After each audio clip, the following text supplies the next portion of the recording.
దేవుని నామానికి మహిమ కలుగును గాక. దేవుని బిడ్డారా, ఉదయకాలంలో ఈ దినం దేవుని వాగ్దానం చూస్తూ దేవుని నామాన్ని మహిమపరుస్తున్న ప్రతి దేవుని బిడ్డలందరూ ప్రత్యేకమైన వందనాలు. దేవుని బిడ్డారా, మీ అందరూ బాగున్నారా?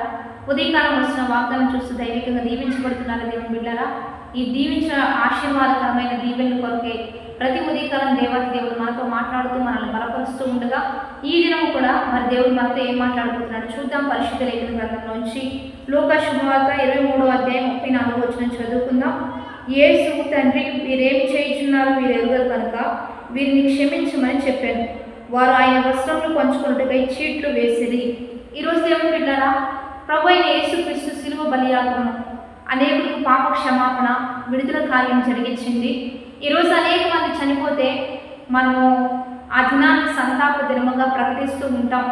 కానీ యేసుక్రీస్తు ప్రభు యొక్క మరణము అది గుడ్ ఫ్రైడేగా ప్రకటించబడింది, మంచిది శుక్రవారముగా ప్రకటించబడింది. కారణం ఏంటంటే ఆయన మరణము అనేక పాపులకు ఇచ్చే అద్భుతమైన కార్యముగా ప్రభు అయిన యేసుక్రీస్తు ఈ లోకానికి వచ్చినట్లుగా ఒక సాదృశ్యంగా మనకు కనిపిస్తూ ఉంది. యేసుక్రీస్తు ప్రభు బ్రతికినంత కాలం క్షమించడం, క్షమాగుణము, ప్రేమించడం, తగ్గించుకోవడం, అందరితో కలిసి ముందుకు నడవడం, అనేకుల్ని దైవిక మార్గంలోకి నడిపించడమే యేసుక్రీస్తు ప్రభువులో మనం చూస్తూ ఉన్నాం. ఆయన యొక్క మరణ దినము, మరి నా మరణ దినాన్ని మీరు జ్ఞాపకం చేసుకోమని దేవుడైన యేసుక్రీస్తు తెలియజేసిన ప్రకారంగా మనందరం కూడా శుక్రవారం కొరకు సిద్ధపడుతూ ఉన్నాం దేవుని బిడ్డారా. అయితే ఆయన ఏమంటున్నాడంటే, తండ్రి వీరేమి చేయించున్నారు మీరు ఎరుగరు కనుక వీరిని క్షమించండి.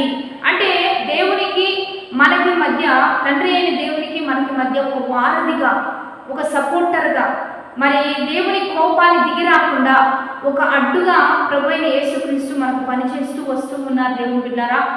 మన విన్నపాన్ని దేవుని యొద్దకు తీసుకొని వెళ్ళి దేవుని యొక్క మరి సహాయం పొందుకుని తన బిడ్డలమైన మనల్ని ఆశీర్వదించాలని ప్రభు అయిన యేసుక్రీస్తు ప్రయాసపడుతున్నాడు, పశ్చాత్తాపడుతున్నాడు, విరిగిపోతున్నాడు, నలిగిపోతున్నాడు. అందుకని ఇక్కడ ఏమంటున్నాడంటే, వాళ్ళంతా భయంకరంగా హింసించడానికి సిద్ధపడుతున్నా, నిందించిన, భయంకరంగా వస్త్రాన్ని చింపి చీట్లు వేసి భయంకరమైన స్థితిలోకి వెళ్ళిపోతున్నా వీళ్ళు ఏం చేయించున్నారు వీళ్ళకి తెలియదయ్యా, దయచేసి వీరిని క్షమించమనే ప్రభు అయిన యేసుక్రీస్తు తెలియజేస్తున్నాడు. దేవుని బిడ్డరా, ఈరోజు దేవుని బిడ్డగా, క్రైస్తవులుగా మనందరం కలిగి ఉండాల్సిన మంచి మనసు ఇది.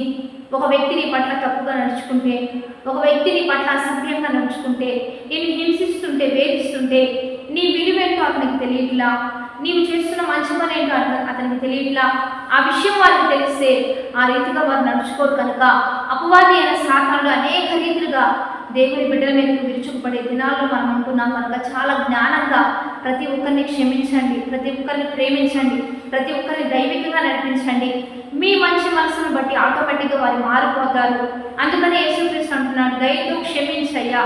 ఈ క్షమాగుణం, ఈ తట్టుకునే గుణం, ఈ ఓర్చుకునే గుణం భయంకరమైన శత్రువుల సైతం మిత్రుడుగా మార్చేస్తుంది దేవుని బిడ్డరా. అందుకనే సిలువలో ఉన్న దొంగ మారిపోయాడు. అయ్యా, నేను వెళ్ళినప్పుడు నన్ను కూడా తీసుకుని వెళ్తావా అనే మంచి హృదయము, అక్కడ ఒక పాపి మంచి మారు మనసు పొందినట్లుగా, చనిపోతూ కూడా ఒక వ్యక్తిని రక్షించుకొని తీసుకొని వెళ్ళినట్లుగా మనం చూస్తూ ఉన్నాం దేవుని బిడ్డరా. ఈరోజు మనం కూడా అదే మనసులో క్షమాగుణంతో ముందుకు వెళ్దాం. మనందరం దైవికంగా బ్లెస్ అవుదాం. తెలిసి తెలియక చేసిన ప్రతి పాపాలను క్షమిద్దాం, ప్రతి ఒక్కరిని అంగీకరిద్దాం, దైవికంగా ప్రేమిద్దాం. మనందరం కూడా ఈ దిన వాగ్దానాన్ని బట్టి ప్రార్థన చేద్దాం. తండ్రి, ఈరోజు ఎంతమందితో మీరు మాట్లాడుతున్నారు, ఈ వచ్చిన అన్ని ప్రభా బిడ్డలు గ్రహించి జ్ఞానవంతంగా నడుచుకుంటూ సహాయం చేయండి.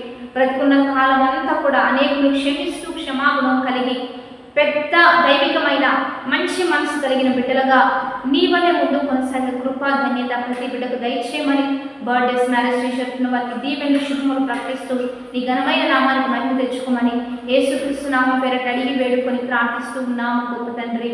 ఆమేన్. మంచిగా లైక్, షేర్, కామెంట్ చేయండి దేవుని బిడ్డలారా. మరి ప్రతి 50 దిన ఉపవాస ఆరాధన జరుగుతున్నాయి. 47వ ఉపవాస ఆరాధన కలుసుకోండి, దైవికంగా దీవించబడదాం. మరి గుడ్ ఫ్రైడే ఆరాధన దేవుని బిడ్డలారా శుక్రవారం ఉదయకాలము 10 గంటల నుంచి 3 గంటల వరకు జరిగించబడుతుంది. జేపీఎం మినిస్ట్రీస్ యొక్క చర్చి ప్రాంగణంలో ఈ ఆరాధన జరిగించబడుతుంది. ఈ సంతోషకరమైన దినాన్ని మీరు అందరూ కలుసుకోండి, మనందరం దీవించబడతాం. ఈశ్వర ఆరాధన మరి ఆదివారం 5వ తారీఖున ఉదయకాలం 4 గంటల నుంచి 6 గంటల వరకు జరిగించబడుతుంది. మధ్యాహ్నం ఆరాధన 11:30 నుంచి 2 గంటల వరకు జరిగించబడుతుంది. కలుసుకోండి. లైవ్ కూడా ఇస్తున్నాం పాస్టర్ యెహోషువ జేపీఎం చర్చ్ అనేటువంటి యూట్యూబ్ ఛానల్ ద్వారా. మీరందరూ కలుసుకొని బ్లెస్ అవుదాం. మనందరం దైవికంగా దీవించబడదాం. పునరుద్ధానం శక్తితో నింపబడదాం. Have a blessed day.